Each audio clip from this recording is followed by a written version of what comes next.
ਅੱਲਾ ਕਰਕੇ ਡੇਗੀ ਪਵੇ ਮੈਂ ਤਾਂ ਕਹਿਣਾ। ਉਹ ਛੱਡ ਇਹਦਾ ਚੈੱਕ ਕਰ, ਸਹੇਲੀ ਮੇਰੀ ਚੈੱਕ ਕਰ।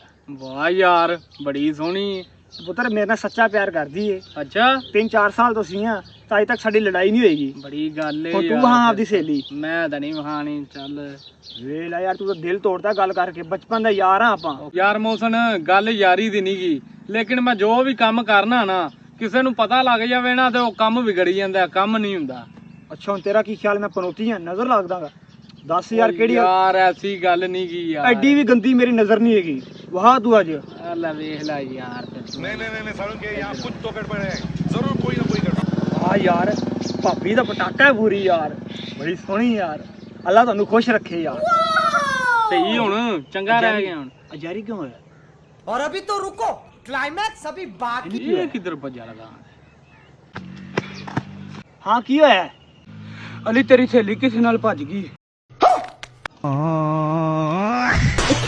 ਨਹੀਂ ਕਿੰਨਾ ਸਮਝਾਇਆ ਕਿਸੇ ਨੇ?